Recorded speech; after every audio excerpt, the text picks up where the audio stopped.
Thank you so much for watching Landumc Goes There. Please subscribe and hit the like button and the bell notification button. Death Wish is a 1974 American vigilante action thriller film that's loosely based on the 1972 novel of the same name. It's directed by Michael Winter, and it stars Charles Bronson in the lead role. At the time of its release, the movie was criticized for its apparent support of vigilantism. Allegedly, the novel denounced vigilantism, whereas the movie seemed to embrace the notion. But there's no doubt about it, the movie was a commercial success, and it resonated with the public in the United States at that time because we were experiencing skyrocketing crime rates during the 1970s. The storyline goes that Paul Kersey is a successful middle-aged architect and a complete family man who lives happily in Manhattan with his wife Joanna. One day, Joanna and their daughter Carol was followed home by 3 muggers. The trio invade the Kersey apartment by posing as delivery men. After discovering that Carol and Joanna only have $7 on them, these goons attack them, beating Joanna and brutally assaulting Carol before they flee. Upon arriving at the hospital, Paul is completely devastated to learn that Joanna has died from her injuries.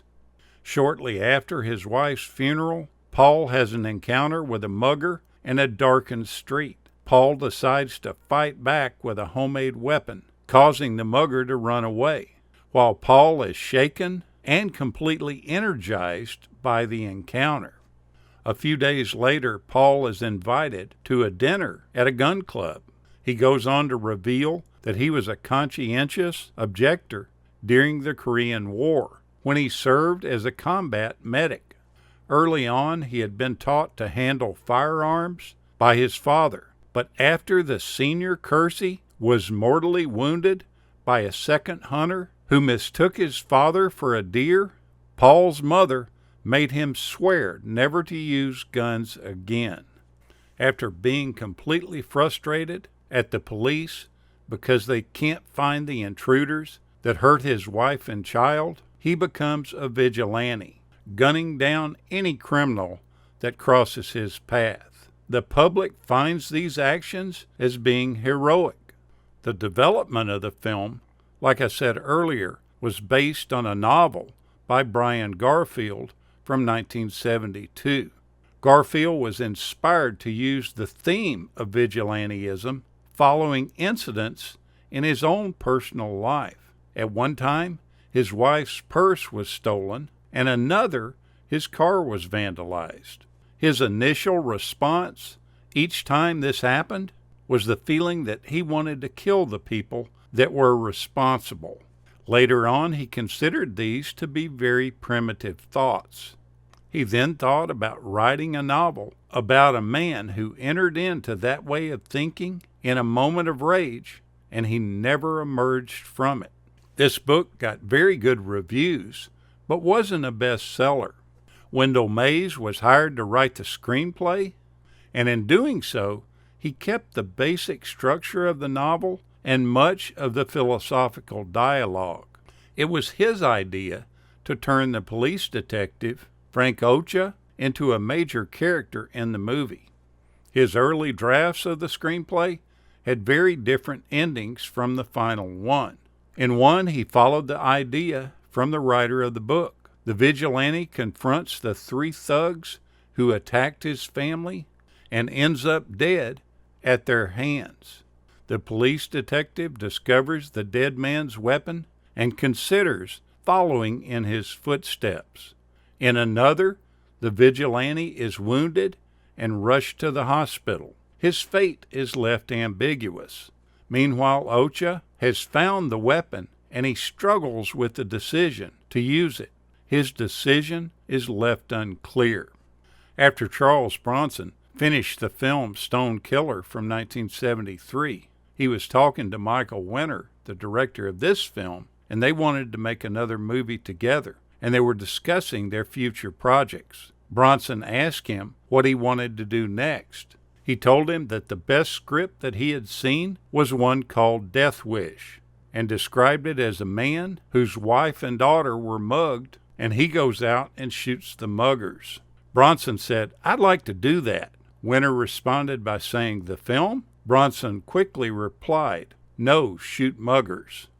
The name they came up with for Bronson's character, that being Paul Kersey, was actually the name of one of the extras that was hired for the movie. He allowed the production company to use his name in exchange for his appearing in all possible scenes that required an extra. This role of Paul Kersey was originally intended for Steve McQueen, but he turned it down. After making the film, Bronson often said that he didn't advocate anyone taking the law into their own hands, and he didn't feel like the film advocates that. The director, Michael Winter, was real anxious before the production because he was waiting for Bronson to tell him that he wanted Jill Ireland to play his wife in the movie, despite the fact that the director didn't feel like she was suitable for that part. Finally, he said to Bronson, "Charlie, do you want Jill to play your wife in the movie?" He quickly replied, "No, I don't want her to be humiliated and messed around with by these actors who play muggers." He then said, "You know the type person that we want to play that role is someone who looks like Hope Lang." Lang was an attractive blonde, all-American girl-next-door type who had starred in the TV series The Ghost and Mrs. Muir, and she was also on the new Dick Van Dyke Show. The director told him, "Charlie, the person who looks most like Hope Lang is Hope Lang, so let's go get her." And they did. Charles Bronson's reputation often preceded him. He just oozed machoism. He was an actor that kept to himself and was known for holding his grudges. But one of the things he loved most in his life, and that he had a real soft spot for, was Jill Ireland. He met her while she was still married, but he eventually married her. She was the love of his life, and in 1984, she was diagnosed with breast cancer, and she bravely fought the disease for 6 years. She also wrote 2 books about her experiences in doing that. Unfortunately, she succumbed to this deadly illness in 1990 in their Malibu home. Just broken down with sorrow, Bronson was beside himself when she died, and Charlie was never the same after her death. Go back and watch this good movie from the early 70s. It'll get you worked up. Thank you so much for watching, and we'll continue to chase the classics.